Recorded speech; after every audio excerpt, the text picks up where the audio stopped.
Anda pasti nggak asing ya dengan yang namanya layang-layang. Sebagian masyarakat mungkin menganggap layang-layang hanya satu dari beberapa jenis permainan yang kerap dimainkan di masa kecil. Namun ternyata lebih dari itu loh Tribuners. Di beberapa daerah layang-layang dilibatkan dalam upacara ritual pada masyarakat tertentu. Selain itu setiap daerah di Indonesia juga memiliki ciri khas layang-layang masing-masing. Untuk itu ada Museum Layang-Layang Indonesia Tribuners dan ada apa saja di museum ini sudah ada Feby Adeliana di sana. Selamat sore, Feby. Halo, Feby. Halo Ratu. Baik, Feby, boleh dijelaskan di mana lokasi Museum Layang-Layang Indonesia ini dan apa sih yang menarik di sana? Ya Ratu, Museum Layang-Layang Indonesia ini berlokasi di Jalan Haji Kamang, Pondok Labu, Jakarta Selatan. Nah, museum ini merupakan museum layang-layang pertama di Indonesia yang memiliki sekitar 500 koleksi layang-layang dari berbagai penjuru tanah air, begitu Ratu.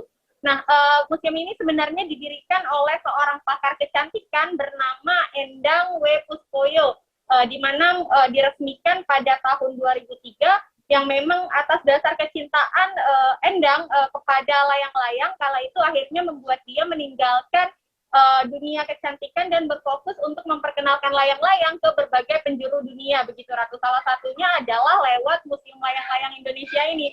Nah, memang kala itu pada tahun 2003 memang belum banyak museum layang-layang yang ada di Indonesia.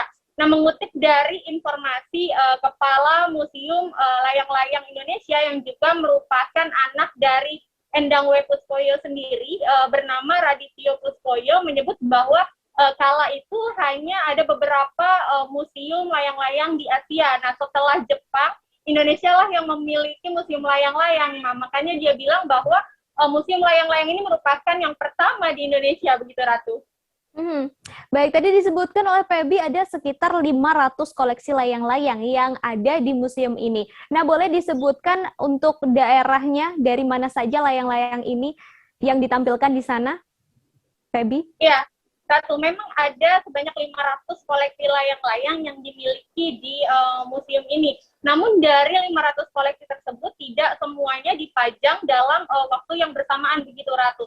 Karena memang keterbatasan ruangan, apalagi layang-layang yang dimiliki di sana memiliki ukuran yang beragam, mulai dari yang kecil hingga yang besar. Bahkan ada yang sampai berukuran 5 meter, Ratu. Nah, layang-layang yang dipamerkan di sini berasal dari berbagai daerah di tanah air, mulai dari Aceh, Lampung, kemudian juga ada Bali, dan ada beberapa daerah-daerah lainnya, begitu. Dan memang yang kita tahu, mungkin kebanyakan masyarakat tahu bahwa layang-layang hanya merupakan sebagai bagian dari permainan masyarakat kecil saja, begitu Ratu. Namun ternyata setelah kita berkunjung ke sini, kita jadi tahu bahwa layang-layang itu sebenarnya lebih dari itu. Nah, di beberapa daerah layang-layang ini juga kerap digunakan untuk berbagai upacara adat, begitu. Nah, pengetahuan-pengetahuan ini bisa kita ketahui kalau kita berkunjung ke Museum Layang-Layang Indonesia yang ada di Jakarta Selatan ini, begitu Ratu.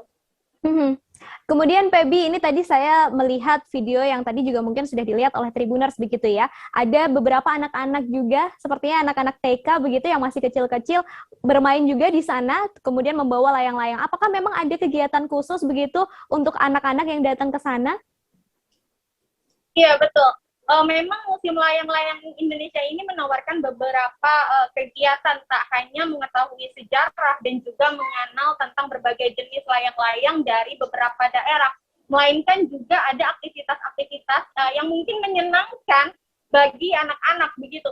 Nah, misalnya saja adalah workshop membuat layang-layang. Nah, jadi kalau kita datang ke sini nih, kita bisa melakukan aktivitas seru, yaitu berkeliling tur melihat-lihat berbagai jenis koleksi layang-layang dan juga dengan sejarahnya, cerita di balik layang-layang tersebut. Kemudian juga selain itu kita bisa menikmati menonton film, begitu, menonton film dokumenter tentang sejarah dan juga jenis-jenis layang-layang dari berbagai dunia, dari seluruh dunia, maksud saya dari negara-negara lain, begitu.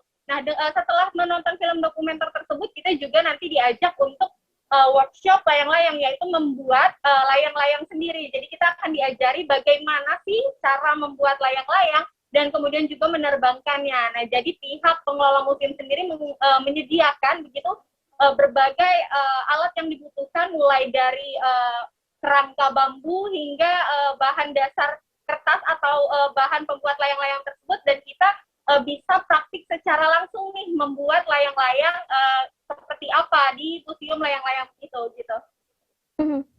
Seru banget ya, Feby, ini ya kalau diceritakan begitu. Kemudian saya juga penasaran untuk bisa menikmati semua fasilitas yang sudah disebutkan oleh Feby tadi. Berapa harga tiket yang harus kita bayarkan? Kemudian untuk jam operasionalnya dari Museum Layang-Layang ini juga boleh disebutkan, Feby? Ya, Ratu. Jadi Museum Layang-Layang Indonesia ini beroperasi mulai dari jam 9 sampai jam 5 sore, Ratu. Nah, namun bagi Tribuners yang mau datang nih, ada harga tiketnya, yaitu 20.000 untuk anak-anak dan 25.000 untuk orang dewasa. Nah, namun seperti yang sudah tadi saya sampaikan, untuk harga tiket tersebut kita tidak hanya mendapatkan pengalaman melihat berbagai jenis layang-layang tradisional saja, tapi juga ada beberapa aktivitas lainnya. Di antaranya menonton film dokumenter di awal-awal tur begitu, dengan mengetahui sejarah dan juga jenis-jenis dari layang-layang di beberapa negara begitu. Kemudian juga selain itu kita bisa keliling tur museum dibantu dengan pemandu. Selain itu juga kita bisa praktek langsung membuat layang-layang, dan itu sudah termasuk dengan harga tiket di 25.000 untuk dewasa dan 20.000 untuk anak-anak begitu, Ratu. Baik, kemudian Feby tadi sempat mencoba juga kah untuk membuat layang-layangnya? Iya, betul, Ratu. Jadi untuk sekali datang gitu, sekali kunjungan dengan membayar harga 25.000 tersebut untuk orang dewasa, itu sudah termaksud dengan membuat layang-layang. Nah, jadi ada pengalaman seru banget nih. Jadi kalau kita datang ke sana, setelah kita diajak berkeliling, dipandu dengan pemandu wisata dari Museum Layang-Layang, kemudian kita bisa memilih mau workshop layang-layang yang membuat layang-layang dari kerangka ataukah melukis. Nah, biasanya melukis layang-layang ini boleh diikuti oleh anak-anak mungkin yang berusia TK atau sekitar 7 tahun begitu, Ratu. Namun untuk anak-anak yang berusia lebih dewasa atau mungkin remaja atau anak-anak usia sekolah dasar, itu bisa praktek langsung dengan menempelkan kerangka bambu ke bahan pembuatan layang-layang tersebut hingga kemudian bisa dibawa pulang begitu, Ratu. Baik. Terima kasih Feby atas informasi dan juga rekomendasinya. Ini cocok banget untuk Anda Tribuners berlibur bersama keluarga, terutama untuk Anda yang memiliki anak-anak yang masih kecil begitu ya. Sampai SD tadi bisa langsung mencoba merasakan bagaimana caranya membuat layang-layang. Terima kasih Feby atas informasinya hari ini.